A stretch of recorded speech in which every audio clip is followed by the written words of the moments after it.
Your dry leaves aren't composting because they're stubborn. They're starving.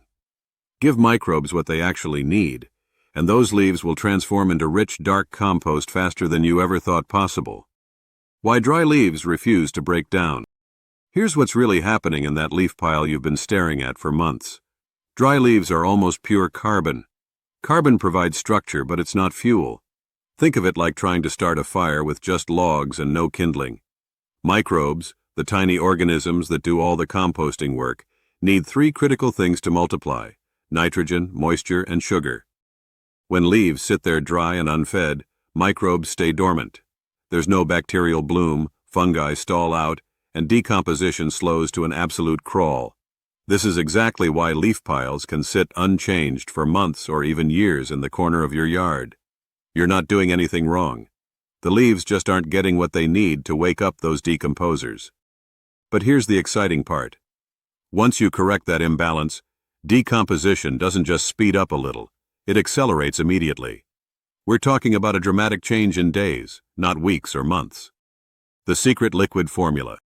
The fastest way to break down leaves is to combine nitrogen, living microbes, and sugar in water. This creates what I call a microbial ignition system. It's not fertilizer. It's not some chemical shortcut. It's a liquid that jumpstarts the exact biological process that's been missing from your leaf pile. This formula colonizes leaf surfaces and starts digesting cellulose from the outside in. And the best part? You probably have everything you need already sitting around your house or garden. Here's the exact recipe. You'll need a container and 2.6 gallons of clean water. If you're using tap water, let it sit uncovered for 24 hours. This allows chlorine to evaporate, which is important because chlorine can kill the beneficial microbes we're trying to cultivate.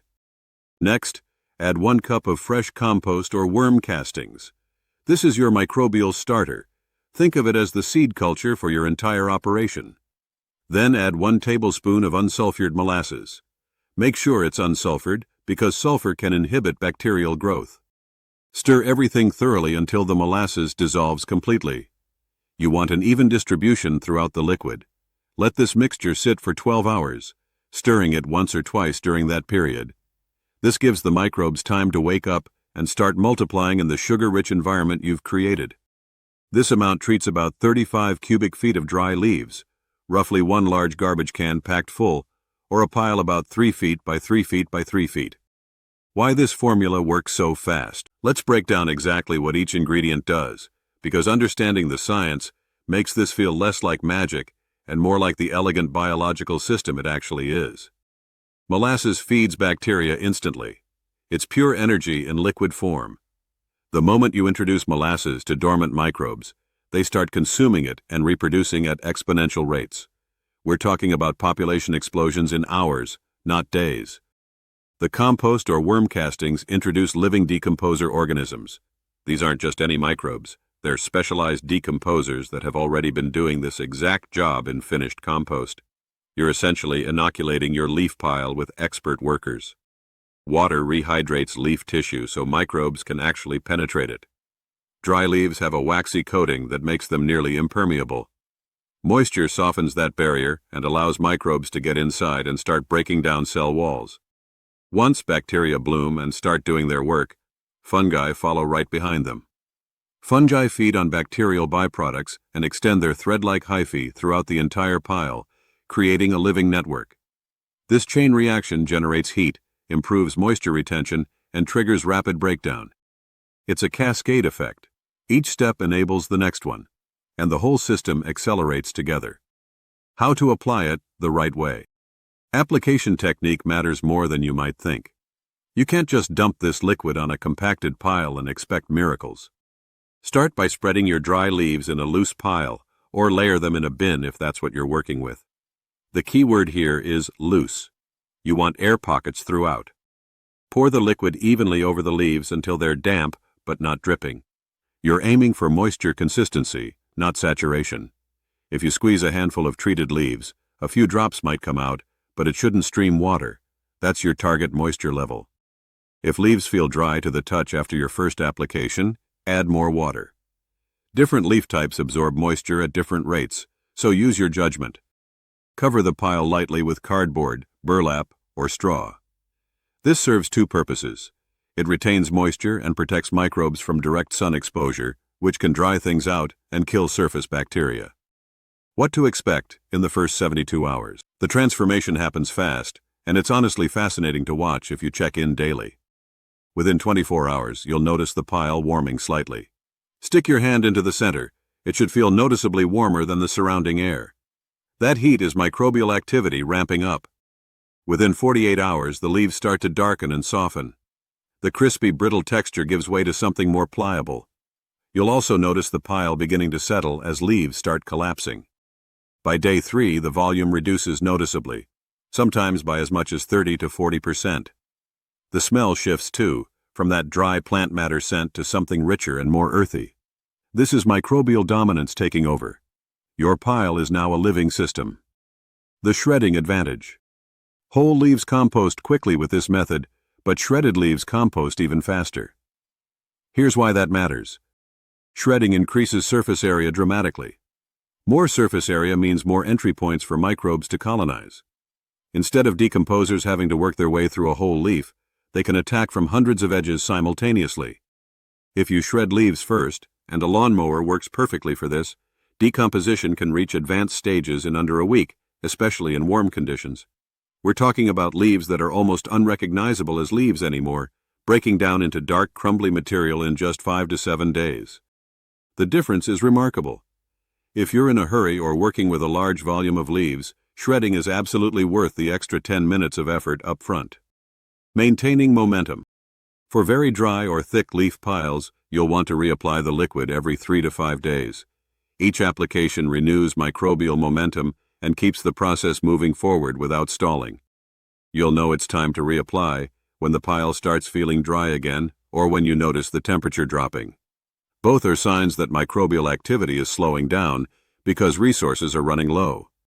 Oxygen plays an essential role here too. Microbes need air to work efficiently. If your pile becomes compacted, which can happen as leaves break down and settle, gently fluff it after 4 or 5 days. Just lift sections with a garden fork and let them fall back loosely.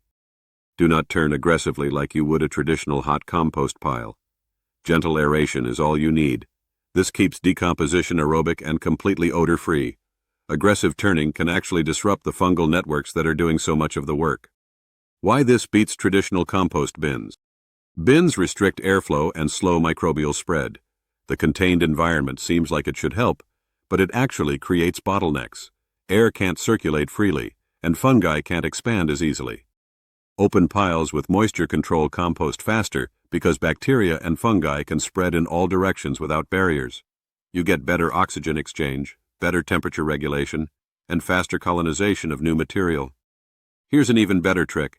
You can use this method directly on garden beds. Spread dry leaves right over the soil where you want to improve it. Pour the liquid evenly over everything, then cover lightly with mulch or a thin layer of soil. Within weeks, those leaves collapse into humus while feeding soil life underneath. Earthworms move up to feast on the decomposing material. Beneficial fungi extend into your existing soil. You're building soil fertility without ever digging or moving material around. This is how you compost in place, and it's honestly one of the most efficient ways to improve garden soil over time. What not to add? Keep this system simple and biological. Avoid adding meat, oils, or treated paper to your leaf piles. These materials attract pests, create odor problems, or introduce chemicals that disrupt the process. Also avoid chemical fertilizers. This might seem counterintuitive. After all, fertilizers provide nitrogen, right? But synthetic fertilizers disrupt microbial balance. They can actually slow decomposition by creating an environment that favors certain microbes while killing others. You want diversity, not dominance. Stick with the formula. It works because it's balanced and biological. How to know when compost is ready? Finished compost smells earthy, not leafy. There's a distinct difference. Fresh leaves smell vegetal and slightly sweet. Finished compost smells rich and mineral, almost like forest floor after rain. The texture becomes crumbly and dark. When you grab a handful, it should break apart easily without clumping. Original leaf shapes disappear completely. You might see a few stem fragments, but the leaves themselves are gone, transformed into uniform dark material. This can happen in as little as 10 to 14 days in warm conditions using this method. Cold weather slows things down, but even in fall you're looking at 3 to 4 weeks maximum, still dramatically faster than traditional passive composting, which can take 6 months to a year. Why this method is ancient, not new. Forest floors have used this exact process for millions of years. Leaves fall in autumn, rain arrives, microbes explode in population, and soil forms continuously. No one turns a forest floor. No one adds activators. Nature figured this out long before humans started gardening. All we're doing is accelerating what already works by removing the limiting factor. In nature, that limiting factor is usually moisture and microbial concentration. In your yard, you can control both of those variables. You're not inventing a new process, you're optimizing an ancient one. The long-term payoff. Once you master this technique, garden waste stops being a problem. Every fall cleanup becomes a soil-building opportunity. Fertility increases every single season as you keep feeding that biological system. Your input costs drop because you're creating fertility on-site instead of buying bagged compost or amendments. Compost becomes continuous instead of occasional. You're always making it, always using it, always cycling nutrients back into your garden. This changes your entire relationship with garden waste. Leaves stop being something to bag up and haul away. They become one of your most valuable resources. Wrapping it all up. You've just learned how to transform dry leaves into finished compost in days instead of months. It's a simple liquid formula: water, compost, and molasses, applied to loose leaves with light covering. The microbes do everything else. Check your pile in 72 hours, and you'll see exactly what I'm talking about. The warmth, the darkening, the volume reduction. It all happens fast when you give decomposers what they need. Nature never waits, neither should you. That's all for now. Subscribe to see more.